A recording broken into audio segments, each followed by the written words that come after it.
water reservoirs and ecological nutrients, the nation constantly grapples with escalating temperatures, shifting precipitation norms, and a surge in extreme weather conditions, which could be fatal to vulnerable communities. Speaking in depth about its science, man-made causes, and economic effects, we are joined by an accomplished professional who holds a bachelor's degree in environmental engineering from MIT, a master's degree in biomedical engineering, and a PhD in environmental engineering from the University of Texas at Austin, where she was awarded the NSF IGERT Fellowship and the EPA Star Fellowship, and now serves as an associate professor at LUMS. With over 14 years of research experience in studying air pollutants and their effects on both the planet and society, her insightful presentation on Pakistan in the shadow of climate change is sure to be a valuable resource in understanding its implications and how to mitigate its effects. Ladies and gentlemen, please join me in welcoming Dr. Shahana Khurshid.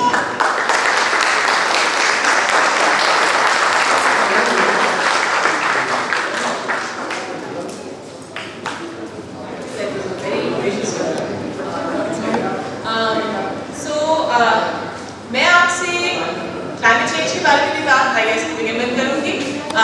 मेरी अपनी research evolution के ऊपर है, तो I am going to throw that in as well. And any one of us thinks के air pollution और climate change दो अलग-अलग टॉपिक्स हैं, एरियाज हैं। Hopefully they leave today knowing के they are very much internet. तो इसलिए मैं अपनी रिसर्च के बारे में थोड़ा सा शुरू कर दूँगी। रिसर्च के एरिया के बारे में, रिसर्च के बारे में नहीं, बट वो will be main climate change के ऊपर।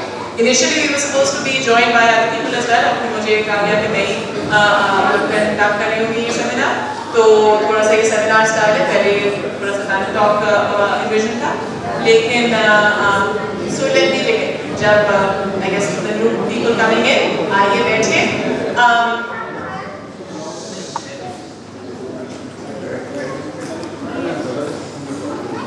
हमें पता है कि दुनिया में गर्माई बढ़ रही है, right? So green house gas effect, green house effect, Venus हमसे कहीं ज़्यादा हायर टेम्परेचर का है, अर्थ की टेम्परेचर कहीं कम है, and that's predominantly because of the concentration of carbon dioxide. Venus के एटमॉस्फेयर में कार्बन डाइऑक्साइड कहीं ज़्यादा है। Carbon dioxide is a gas, is a molecule which can trap heat. Obviously Venus is closer to the sun. अगर sun नहीं होता, we would have no, our temperature on earth would be 0 degrees, जो free space में temperature है। लेकिन हमारे पास जो atmosphere है उसमें सोलर रेज ट्रैप होती हैं, that increases the temperature of the earth. But एक नेचर की बैलेंस है। अगर हम टेम्परेचर उसी 30 डिग्री सेंटीग्रेड 20 डिग्री सेंटीग्रेड के आसपास चाहते हैं, जो हमारे लिए, हमारी ह्यूमन बॉडी के लिए, हमारे बाकी जो बायोग्राम है, पौधे, जानवर, सब कुछ हमारा इकोसिस्टम है, उनके लिए जो मुनासिब टेम्परेचर जो है वो एक खास, सब एक नेचर का बैलेंस है। जो अगर आपने केमिकल्स इंक्रीज करें, जो आपने मॉलिक्यूल्स इंक्रीज करें एटमॉस्फेयर में, वो फिर जो सूरज की जो शॉएं हिट करती है अर्थ को, वो मॉलिक्यूल्स, वो गैस स्पीशीज ट्रैप करती हैं हीट सूरज की। उससे हमारा टेम्परेचर जो रफली प्री इंडस्ट्रियल एरा में जितना था, उससे आज 1.1 degree centigrade average global temperature increase कर चुके हैं। तो ये वाली बात कि जी हम आलूगी, स्मॉग इम्पोर्टेंट है, जो हमारी जो इमिशंस जो चल रही हैं, हम सब गाड़ियों में यहाँ ड्राइव करके आए हैं, गाड़ियों में नहीं आए तो इस बस में आए हैं, बस में आए हैं, वो सारी की सारी फॉसिल फ्यूल बेस्ड है। पेट्रोल बर्न किया, ऑब्वियसली कार्बन डाइऑक्साइड निकला, धुआं भी निकला, धुआं भी खराब है ऑब्वियसली हमारी हेल्थ के लिए, लेकिन कार्बन डाइऑक्साइड कोई इतनी कोई टॉक्सिक गैस नहीं है, but it is a greenhouse gas and we are emitting so much of it and it's trapping the sun's rays, so increasing the temperature of the earth, जिसके फिर इतने downstream effects हैं। थोड़ा बहुत हम कह देते हैं कि लेकिन फ्लड्स होते हैं या पहले इतनी गर्मी नहीं होती थी, अब ज़्यादा गर्मी हो रही है, बट कहीं ज़्यादा उससे इम्पोर्टेंट है कि आपके सारे जो वेदर पैटर्न्स हैं पूरे दुनिया के, आपकी जो पोलर आइस कैप्स जो हैं, जो बर्फ़ों की शीट्स जो नॉर्थ पोल साउथ पोल पे जो जमी हुई हैं बिलियंस ऑफ ईयर्स से, वो जब आहिस्ता आहिस्ता टूटने लगेंगी और फिर मेल्ट करने लगेंगी, वो आपके सी लेवल को राइज कराएगा और जो हमारी कोस्टल सिटीज है वो तो इफेक्ट होंगी, पर उसके अलावा भी आपका जो उसके से जो वेदर पैटर्न फिर इफेक्ट होता है। तो सी लेवल्स, जो मैं कराची की हूँ ओरिजिनली, तो obviously as a resident, as a native of a coastal city, of course massive populations will be affected. इतने सारे आइलैंड्स हैं दुनिया में, उनकी पॉपुलेशंस, बट ओवरऑल जब आपने वॉल्यूम ऑफ सी बढ़ा दिया, उसका जो वेदर पैटर्न्स में जो इफेक्ट होता है वो आपके क्रॉप्स को अफेक्ट करेगा, वो आपकी जो स्पीशीज उसमें ग्रो कर रही है उनको अफेक्ट करेगा। तो बहुत एक कैस्केड इफेक्ट है, जो आपने सिर्फ कहा कि नहीं मैंने गाड़ी चला के मैं आ गया। हम सब एक एक करके कुछ ना कुछ करेंगे तो फिर वो एमिशंस रिड्यूस होंगे। Let me take you a little bit into global warming potential. एक टर्म है जिससे हम मेजर करते हैं कि कितनी ज़्यादा गर्माई ट्रैप हो सकती है by gas. So carbon dioxide का ग्लोबल वार्मिंग पोटेंशियल सिर्फ 1 है, उसका 1 का यूनिट हमने उस तरह से डिफाइन किया हुआ है कि global warming potential of 1 means कि 1 किलोग्राम ऑफ कार्बन डाइऑक्साइड जितनी हीट ट्रैप करेगा इज GWP ऑफ 1। इसके कंपैरिजन में अगर आप methane which is emitted by cows, agricultural end product, methane का global warming potential over a 100-year period 25 है, यानी 1 kilogram of methane acts like 25 kilograms of carbon dioxide in the air। उसी तरह से आप और जो molecules हैं और जो gas phase species हैं उनके सल्फर क्लोराइड, हाइड्रोक्लोराइड, काफ़ी सारे रेफ्रिजरेंट्स हैं। हम रेफ्रिजरेंट्स अपने एसीज में, अपने फ्रिजेस में भी यूज़ करते हैं। उनकी कॉन्सेंट्रेशंस हमने इंक्रीज करी है एटमॉस्फेयर में, लेकिन थोड़ी, लेकिन उनका ग्लोबल वार्मिंग पोटेंशियल कहीं ज़्यादा है, हज़ारों में है। कार्बन डाइऑक्साइड का 1 है अगर, तो इन बाकी रेफ्रिजरेंट्स और ग्रीन हाउस गैसेस का थाउजेंड्स में है। हम इनके अगर कॉन्सेंट्रेशंस देखें कि जी प्री इंडस्ट्रियल एरा से कंपेयर अगर हम करें, मैं पॉइंटर करना चाह रही थी, but I guess that is pointer। Carbon dioxide की concentration before the industrial era, ये पार्ट्स पर बिलियन में कॉन्सेंट्रेशंस है। पार्ट्स पर बिलियन का मतलब है कि अगर 1 बिलियन मॉलिक्यूल्स हैं एटमॉस्फेयर में, तो 1 molecule carbon dioxide is 1 parts per billion. तो it's just a concentration term, you don't need to worry about कि क्या एग्जैक्टली है, पर जो भी कॉन्सेंट्रेशन हुई थी वो 278,000 जैसे थी। वो इंडस्ट्रियल एरा के बाद ऑलमोस्ट 400,000, 2011 में 400,000 हुई थी, अब तो उससे भी ज़्यादा है। उसी कंपैरिजन में अगर हम बाकी ग्रीन हाउस गैसेस देखें, पहले कुछ तो जीरो थी, अब उनकी कॉन्सेंट्रेशन हमारे एटमॉस्फेयर में है। मेथेन पहले अगर 722 था, अब वो 1800 पे चला गया है, दुगने से ज़्यादा। और अगर हम इनकी नंबर्स कंपेयर, उनको मल्टीप्लाई करें, GWP multiply by the concentration increase, उससे हमने एक नेट एंथ्रोपोजेनिक इफेक्ट कि हमने एज ह्यूमंस क्या चेंज हम लाए हैं नेचर एटमॉस्फेयर में, वो हम कैलकुलेट कर सकते हैं, व्हिच इज प्रीटी सिग्निफिकेंट। हम अगर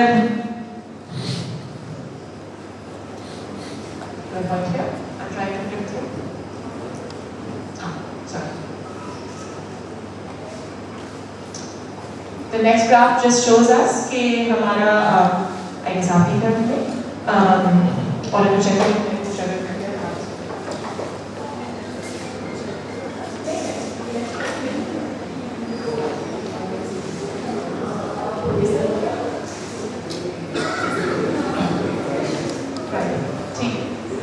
ये वाला ग्राफ हमें दिखाता है कि over the thousands of years में क्या कॉन्सेंट्रेशन थी कार्बन डाइऑक्साइड की।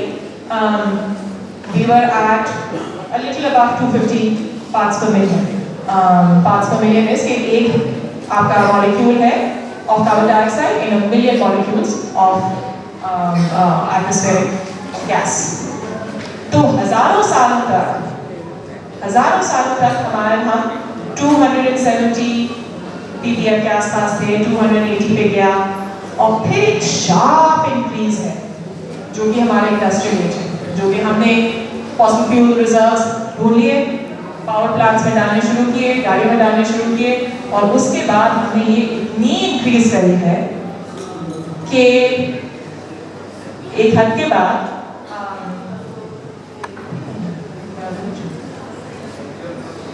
एक और कि एक हद के बाद फिर हमने हमारे रिसर्च साइंटिस्ट वगैरह ने कि ये हम ट्रैक बेहतर करें। पिछला वाला ग्राफ जो मैंने आपको दिखाया वो आइस कोर शीट्स, क्योंकि हम obviously thousands of years back ना साइंस इतना था, ना ह्यूमंस तो होंगे, लेकिन इतना कोई साइंस में कैसे मेजर कर सकते, कोई हमने सेंसर तो वहाँ उसमें छोड़ा हुआ था हज़ार साल पहले। तो एक हमें वो वाला data ice core sheets, meaning हम पोलर आइस कैप्स पे जाते हैं, हम ड्रिल करके नीचे की बर्फ निकाल के उसमें कार्बन डेटिंग के जरिए बैक कैलकुलेट कर सकते हैं कि कितना कार्बन डाइऑक्साइड में एटमॉस्फेयर में कितना कार्बन डाइऑक्साइड था। तो that's based on measurements made through a indirect method. ये सारे डायरेक्ट मेजरमेंट हैं कि हवाई में, जो कि पैसिफिक ओशन में इतने बड़े के बीच में, ताकि एंथ्रोपोजेनिक एक्टिविटी से दूर हो, किसी ज़्यादा गाड़ियों का, पावर प्लांट्स का पोल्यूशन नहीं होगा, हमारे middle of the Pacific literally. तो वहाँ उन्होंने एक ऑब्जर्वेटरी रफली 1958 से मेजरमेंट्स को कर रहे हैं, जिस वक्त ऑब्वियसली इंडस्ट्रियल एरा शुरू हो चुका था 1800s में। उस वक्त कार्बन डाइऑक्साइड की कॉन्सेंट्रेशन 500 मिलियन में 320 से भी नीचे थी। तो मैं जब स्कूल जा रही थी तो रफली 350 हो चुकी थी। और फिर अब मैंने काफ़ी अर्से बाद, क्योंकि मेरे एयर पोल्यूशन की तरफ रिसर्च चली गई थी, तो मैंने कार्बन डाइऑक्साइड के लेवल्स अपने ट्रैक करे थे। आई वाज शॉक्ड टू सी कि 420 को भी टच कर रही है 2023 का। ये डेली डेटा होता है, वेबसाइट पे आप लोग जाके चेक कर सकते हैं। We have increased by more than 25% in the span of just the Keeling curve. It's called the Keeling curve measurements जो की जा रही है। Given how much carbon dioxide we have in the atmosphere, even उसका global warming potential हमने define किया है 1, उसका इफेक्ट इतना ज़्यादा है कि हम जो टेम्परेचर इंक्रीज की मैं बात कर रही हूँ कि प्री इंडस्ट्रियल एरा से लेके अब तक 1.1 डिग्री सेंटीग्रेड इंक्रीज कर चुका है, और हम कोशिशें कर रहे हैं किसी तरह इसको 1.5 डिग्रीज पे कैप करें। अब जो हमने इमिट कर लिया है वो हम वापस तो नहीं उसको दबोच के तकिए में बंद करके छुपा सकते हैं, अब तो एटमॉस्फेयर में चला गया है। लेकिन हमें उसके इफेक्ट्स को एक लेवल पे हमें कम करना है, वरना हमारे बाकी सारे इकोसिस्टम्स अफेक्ट होंगे। तो हम कोशिशें कर रहे हैं, प्लान्स कर रहे हैं कि जी हम कार्बन एमिशंस को हम नेट जीरो हो जाएं बाय 2050 तक भी अगर हम नेट जीरो हो जाएंगे, तब भी हम उस ट्रैक पे हैं कि हम एमिट करे जाएंगे, और ये जो लाइन आपको इंक्रीज करेगी, करे जाएगी, ये हम सबके लाइफ टाइम्स में करे जाएगी, और ये हमारे अगली जनरेशन को हम किधर पहुंचा के रुकवाएंगे। और उस वक्त किस तरह से बैकट्रैक करना, कार्बन सिक्वेस्ट्रेशन के आपने थोड़ा कार्बन डाइऑक्साइड एटमॉस्फेयर से निकाल के दोबारा जमीन के अंदर डाला, that's very expensive, not feasible on large scales. And वो थोड़ा बिल्कुल एक मतलब आप एक पट्टी लगा देंगे एक टैंक में जो बर्स्ट कर रहा है, तो दैट्स नॉट अ सॉल्यूशन। तो हम किस पॉइंट पे आके रुकेंगे, जितना हुआ है डैमेज वो हुआ है, बट किसी पॉइंट पे हमें आके रुकना है, वरना तो ये डैमेज कहीं से बढ़ता जाएगा। Let's talk a little bit about the damage. I guess अभी तक हमने 1000 गीगाटन कार्बन डाइऑक्साइड इमिट कर लिया है फ्रॉम द इंडस्ट्रियल एरा की शुरुआत रफली से लेके 2000 तक, अभी तक नहीं 2000 तक 1000 गीगाटन इस ब्रैकेट में हमने किया था। 2000 से 2015 तक हमने 500 गीगाटन और इमिट किए हैं। टेलिंग यू कि हमारी पॉपुलेशन जो इंक्रीज करे जा रही है, उसमें हम लोग कुछ इस दौरान में कुछ तो अवेयरनेस हुई है, कुछ कंट्रीज, डेवलप्ड कंट्रीज ने अपने इमिशंस वगैरह कुछ कम करने की तरफ कोशिश करी है, फॉसिल फ्यूल से हट के wind energy, solar energy, renewable energy sources की तरफ जा रहे हैं लोग। लेकिन फिर भी आप इतनी रफ्तार से आप अपनी जब गाड़ी या ट्रक आगे चला रहे हैं, तो उसको आप थोड़ा सा रोकना भी शुरू करेंगे तो वो तो फिर भी चले जाएगा। आपने ब्रेक कहीं कहीं अगर लगा भी दिया, तो इसलिए अगर इतने 150 सालों में हमने 1000 इमिट किया, हमने 15 साल में 500 इमिट कर लिया। और अगर हम 300 सवा 300 और इमिट करें, सवा 300 गीगाटन, तो फिर हम कहीं 1.5 डिग्री सेंटीग्रेड इंक्रीज पे आके रुक सकते हैं। हम जिस रेट पे लेकिन जा रहे हैं, हमें सिर्फ 8 साल और हम इस रेट पे चल सकते हैं, और फिर हमने ये 335 क्रॉस कर दिया होगा। उस वक्त हम 1.5 डिग्री को क्रॉस कर चुके हैं। ये फिर है बाकी कि जी और कितने फॉसिल रिजर्व्स बाकी हैं अंडरग्राउंड, कुछ जो कंपनीज के ओनरशिप में है, कुछ जो डेवलप कर सकते हैं, कितनी आसानी से क्या है, मतलब दिस इज अनदर। इसी स्लाइड में आप थोड़ा सा इसका फॉर्मेट याद रखें, इसी के इफेक्ट्स अगले स्लाइड पे है। जो हम पिछले वाले में आपको याद है कि ये जो पीला था ये 2000 था, और फिर ये ग्रीन था जो हमने 2015 तक किया था, और ये हमारा सेफ लेवल की जी हम 1.5 डिग्री पर रुक जाए, 1.5 डिग्री सेंटीग्रेड पर रुक जाए। उसी तरह अगर हम यहाँ देखें तो ये पीला है कि अगर हमने 2000 तक जो इतना इमिट किया है, हमारा टेम्परेचर 0.8 इंक्रीज करता, 0.8 सेंटीग्रेड। 2015 तक जितना हमने इमिट किया, हमारा 1.5 डिग्री पे हो जाता।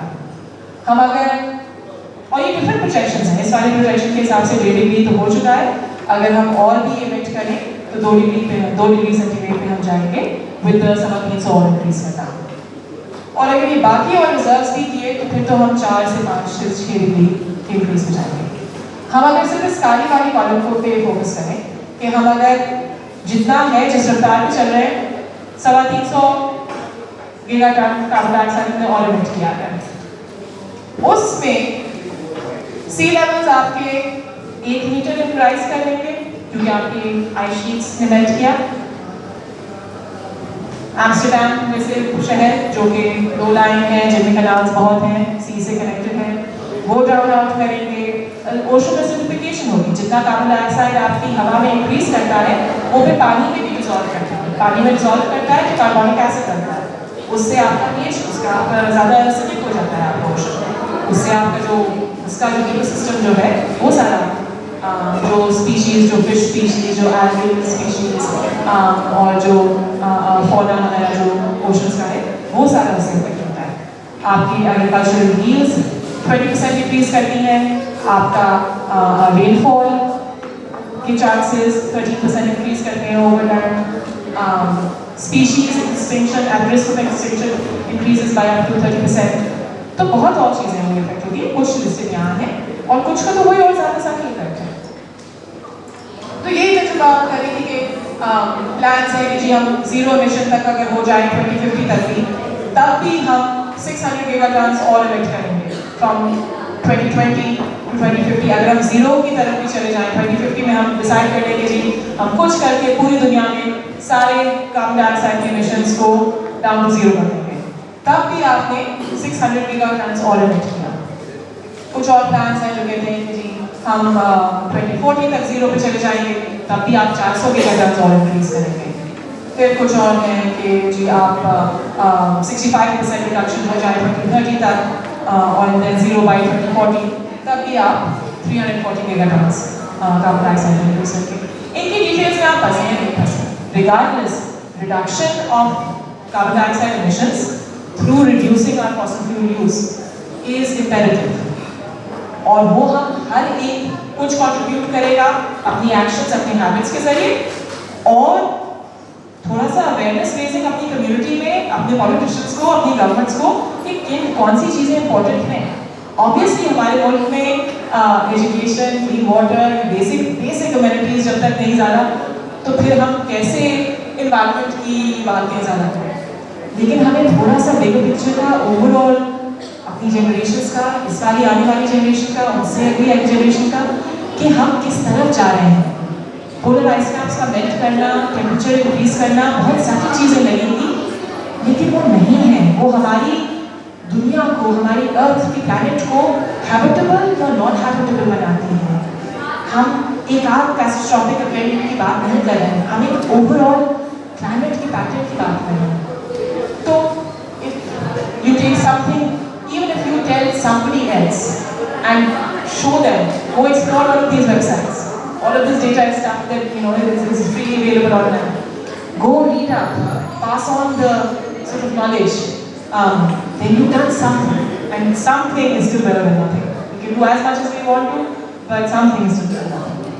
अब मैं थोड़ा सा एयर पोल्यूशन के बारे में बात करूँ। हमें पता है कि जब गाड़ी एग्जॉस्ट धुआं निकालती है तो वो obviously doesn't smell nice and गले के लिए खराब हो सकता है, asthmatic patients के लिए खराब होता है।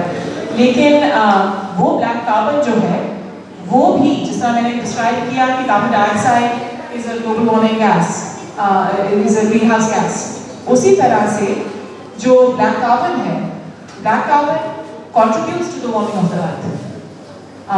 It traps the sun's rays, heats up, increases the temperature. कुछ और pollutants हैं और ओजोन भी, ozone also warms up the climate. Ozone layer का लोगों ने सुना हुआ है? किस किस ने ओजोन लेयर के बारे में सुना हुआ है?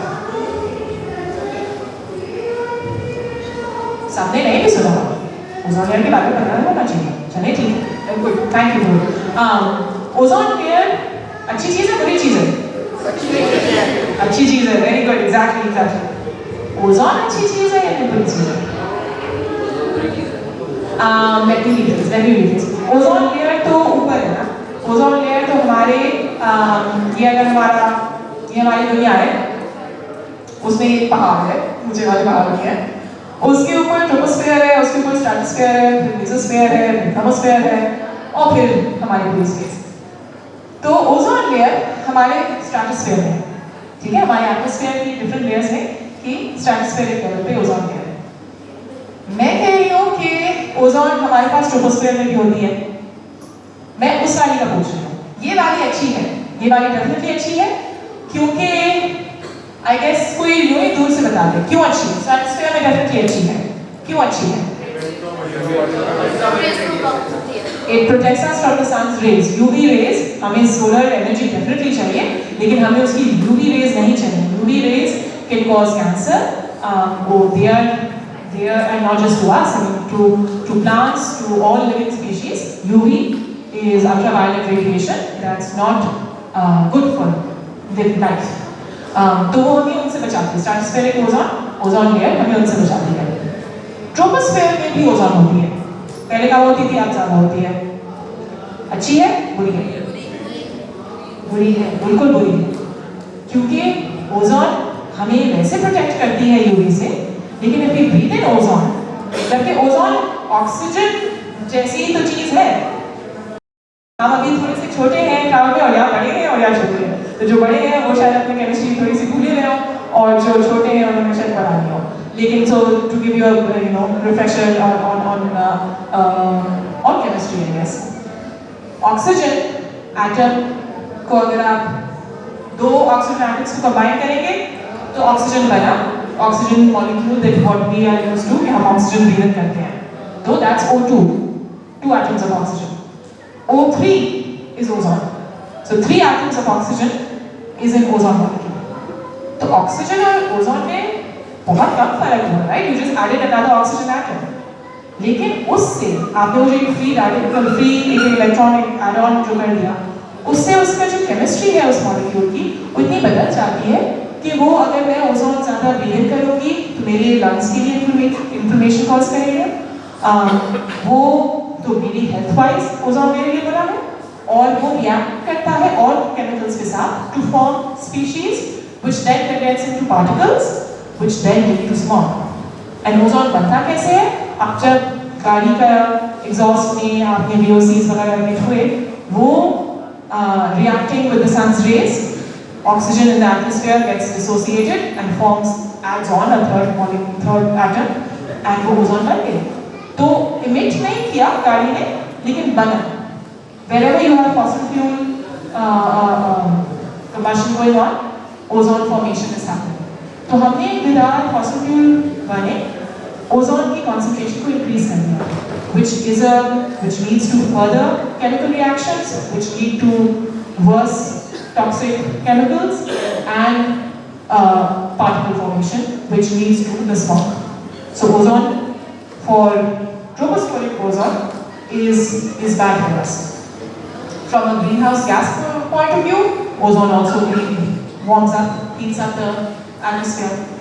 कुछ और pollutants हैं जो कि actually cooling effect particles black carbon का, ओजोन का, कि वो भी एयर पोल्यूशन भी उस हीटिंग अप को कॉज कर रहा है, उसको लीड कर रहा है। ये मैंने लिस्ट किए हुए हैं the leading causes of death. इसमें काफ़ी रेगुलर वाले जो हमने सुनी है, heart disease, respiratory elements, diabetes, cancer, कई इस तरह की रेगुलर वाली चीज़ें। अगर हम इन सब रीजंस की वजह से 60 million people died every year around the world. Global death rate अगर आप देखें तो इन लीडिंग कॉजेज फॉर ऑल, कोई भी जिसकी वजह से किसी की डेथ हुई, टोटल डेथ रेट हमारा 60 मिलियन है एवरी ईयर। इसमें से 7 मिलियन एयर पोल्यूशन की वजह से, 7 मिलियन आउट ऑफ द 60।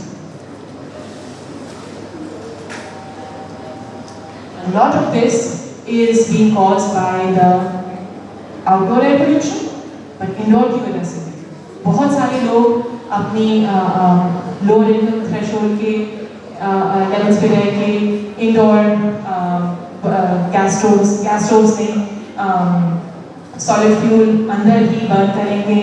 उससे जो सुट जो इमिट होता है, उसकी जो पोल्यूशंस जो निकलती हैं, वो डायरेक्ट एक्सपोजर, आप जब अंदर गुजारते हैं टाइम, आप अंदर तो 80-90% ऑफ द टाइम आप अंदर होते हैं, बाहर आप कुछ दफा के आप अपना अगर ट्रैक रिकॉर्ड देखें तो आप ज़्यादा, आप तो सिर्फ मतलब यूजुअली इवन अगर आप देहात में भी अंदर ही घर के अंदर रहने की ज़्यादा टेंडेंसी होती है।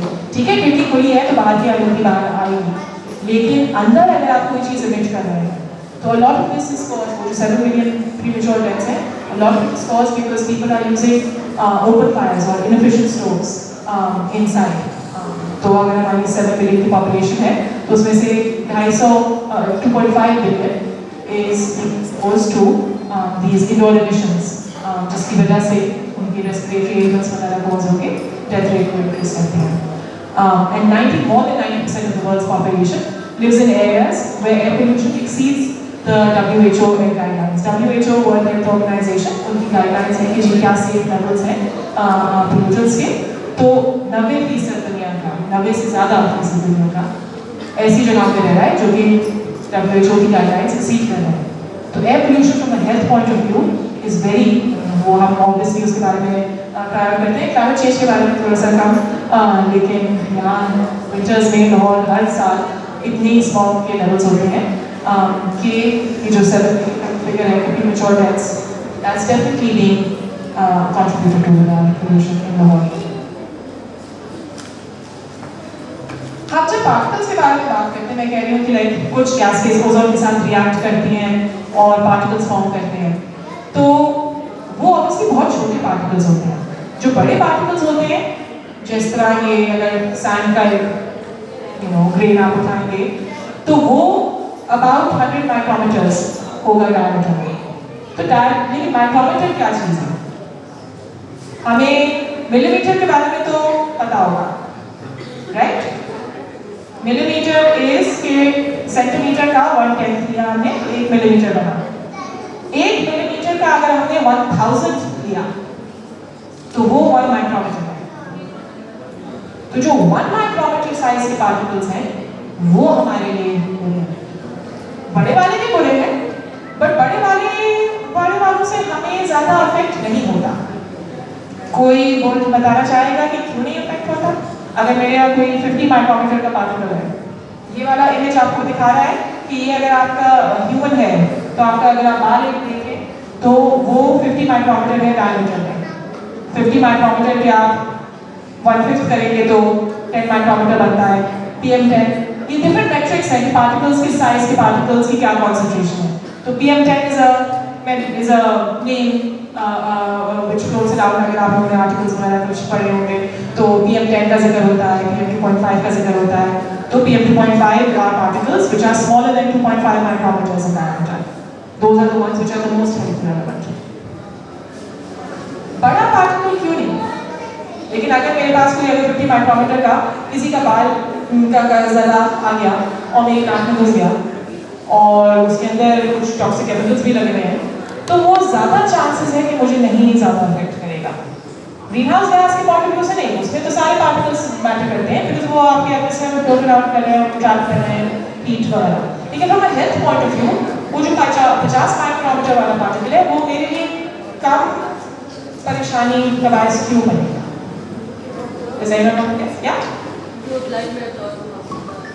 ब्लड में एब्जॉर्ब नहीं हो सकता, एग्जैक्ट, और वो ब्लड में नहीं एब्जॉर्ब हो पाएगा क्योंकि मोस्ट लाइकली वो मेरी नाक में ही कहीं फंस जाएगा।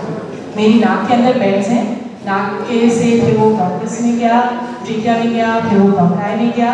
हर दफा टर्न करने में हवा तो बैठ कर जाती है, हवा तो पहुंच गई मेरे डीप लंग्स में, लेकिन जो पार्टिकल है उसका एक खास छोटा साइज होगा, तभी वो बेड्स को यूं करते हुए मेरे डीप लंग्स तक पहुंचेगा, वरना वो ऊपर ही फंस जाएगा। और ऊपर फंस जाएगा तो आपकी नाक में आपने सिलक दिया, और या आपका जो म्यूकस कॉन्स्टेंटली प्रोड्यूस होता रहता है म्यूकस के जरिए, वो आपके गट में पेट में जाके उस तरह एक्सक्रीट हो गया।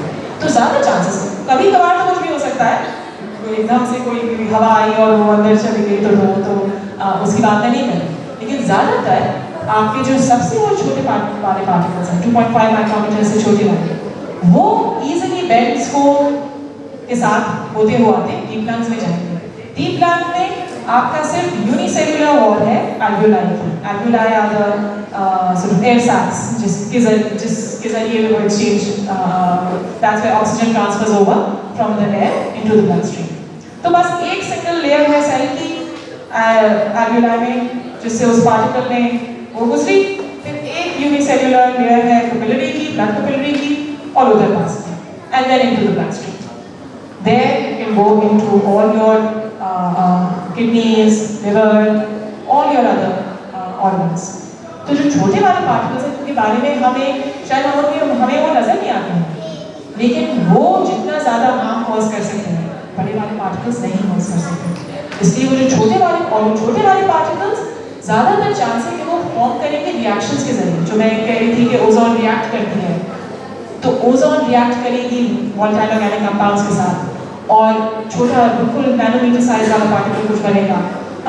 Let me see if I had, हाँ, बिल्कुल छोटे वाले पार्टिकल्स फॉर्म हुए, वो फिर थोड़े से उन्होंने एक दूसरे के साथ कोलाइड करके थोड़े से बड़े बने, फिर उनके ऊपर थोड़ी सी मॉइस्चर ने कंडेंस किया तो थोड़ा सा वो अब्जॉर्प्शन उनका बढ़ा, उसमें कुछ सल्फेट्स भी आगे अब्जॉर्ब हो गया। तो जो बढ़ता गया, जब एक साइज से ज़्यादा होता है तो conglomerates जो they become heavy enough to settle out just by gravity। 1 micrometer से ज़्यादा बड़ा हुआ तो वो सेटल आउट हो जाएगा over time, over several hours. उस दौरान में आपने इनहेल कर लिया तो आपका एक्सपोजर ऑब्वियसली होगा। पर वो जो छोटे वाले पार्टिकल्स हैं वो गैस पोल्यूटेंट्स के जरिए बने, तो हम सिर्फ धुएं को नहीं देखेंगे, धुआं तो फिर भी ज़्यादा एक larger from a health point of view, धुआं is bad, greenhouse gas point of view तो धुआं इज बैड बिकॉज वो ब्लैक कार्बन है, वो ऑब्जॉर्व करेगा heat, solar radiation. But from a health point of view भारी particles गिर जाएंगे, हम नहीं उनको ब्रीथ कर पाएंगे। छोटा पार्टिकल उन गैसेस से फॉर्म हुआ जो कि हमें नजर नहीं आ रहे हैं, जो हम कह रहे हैं कि उस गाड़ी को तो गाड़ी साफ है, उसका धुआं तो मुझे नहीं दिखता। धुआं आपको सिर्फ ब्लैक कार्बन पर दिखेगा, आपका जो VOCs जो इमिट हुए, जो ओजोन फॉर्म किया उस हीट के आसपास, वो तो आपने नहीं देखा। तो इन एनी केस हमें जो पॉसिबल कंबशन है वो हमें रिड्यूस करना है, क्योंकि ये जो छोटे पार्टिकल्स हवा में फ्लोट आउट कर रहे हैं, ये उस मिलियन ऑफ पोल्यूटेंट्स की वजह से बने, तो हमें वो मिलियन पोल्यूटेंट्स से नहीं फेस करना है। हमारी पाकिस्तान की जो गाइडलाइंस हैं कि GPM 2.5 115 micrograms per metre cube से कम होना चाहिए। ये कॉन्सेंट्रेशंस हैं, these are just sort of standards। हम अमूमन 200 micrograms per metre cube, 150 micrograms per metre cube, we are at least an order of magnitude higher than what the standards are। WHO की तो guideline है कि 50 micrograms per metre cube is उससे नीचे होना चाहिए from a health point of view। So we are way above that। We are way above that during the winter months। ये particles आ कहाँ से रहे? Gets a little bit into the science and stuff।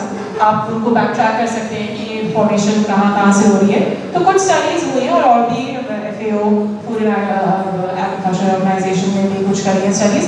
But basically, motor vehicles, biomass burning, जब काश बदलते हैं तो farmers काफ़ी दफ़ा उसको सिर्फ rather than pull out each of those plants, they just will burn to prepare the land for the next crop. तो biomass burning की वजह से coal combustion, which is an unclean fuel, brick kilns के अंदर जो fuel burn होता है वो usually lower quality का होता है. They are cleaner fuels. अगर आपको fossil fuel burn भी करना है तब भी the LPG and diesel and petrol, not diesel but petrol maybe cleaner fuels. They will still emit carbon dioxide, but उस तरह से बाकी pollutants कम emit होंगे. So there are stages and stages to which you can improve air quality. But basically vehicles, biomass burning, power plants के अंदर जो fuel जो burn हो रहा है, all that leads to the concentration in Pakistan exceeding these standards. और के अंदर अगर 200 metric acid की जो भी है, वो सब एक वजूहात की वजह से है. हमारे जो वेस्ट है, हमने हमेशा से समझते हैं कि वो तो साफ ममालिक है, राइट? उनकी तो आजकल की तस्वीर दिखाऊंगी तो फिर तो साफ ही लगेगी. लेकिन ये लंदन की तस्वीर है from 1952. उस वक्त they were deep in the, I guess, industrial age, and this is 1600 micrograms per meter cube. Not just PM2.5, this is total suspended particles, but फिर 1600 micrograms per meter cube. These spanned a few days. It caused 4,000, more than 4,000 deaths. Next, ये वाला जो है ये US की एक Pennsylvania में एक शहर है, 1948 की पिक्चर है. लग रहा है कि रात है ना यहाँ, ये दिन की पिक्चर है रात की. So they've gone through this and much worse. इन चीज़ों के बाद फिर अमेरिका में वो clean air act 1970s, early 70s का कि उन्होंने फिर लॉ एम्प्रेस किया कि नहीं, this is too much because this caused a huge number of deaths. And ये तो मतलब ये तो proper events थे ना कि like मतलब pictures हैं, अखबारों में आई और सब कुछ. इसके अलावा भी तो obviously pollution होगा जिस तरह से हम face कर रहे हैं. But then they took the steps. The key here is कि अगर ये 1952 की पिक्चर है लंदन की और ये 1948 US की पेंसिल्वेनिया के शहर की पिक्चर है, तो उसके within 20 years of that, they had the Clean Air Act. They implemented it, started implementing it immediately. जिसकी वजह से अब आज मैं पेंसिल्वेनिया पिट्सबर्ग में मेरे इंटर्नशिप से कुछ घंटे दूर थी, तो I visited पिट्सबर्ग. बिल्कुल मतलब हाँ इंडस्ट्रियल टाउन था, लेकिन इंडस्ट्रियल टाउन लग तो नहीं रहा था. उनकी emissions, वो अपनी इंडस्ट्रीज अपने इकोनॉमी को सफर नहीं कर पा रहे हैं. They've just put in air scrubbers, they put in the technology to reduce the emissions. आप अपना production फिर भी कर सकते हैं. आप energy, of course, we are heavily dependent on energy as human beings. We cannot function without these lights on. मैं ये battery use कर रही हूँ, ये projector, ये सब we are heavily dependent on energy. But we can use it intelligently. We can take it from renewable energy resources. We can reduce our emissions by putting in आपका power plant है, even if it's burning fossil fuel, आप उसके emissions के stack पे वो जो chimney है उसके ऊपर कुछ लगाएं, एक फिल्टर जैसी फिल्टर नुमा चीजें आप they are more complicated than that, but उस तरह की चीजें लगाएं so that you reduce the soot coming out, you reduce the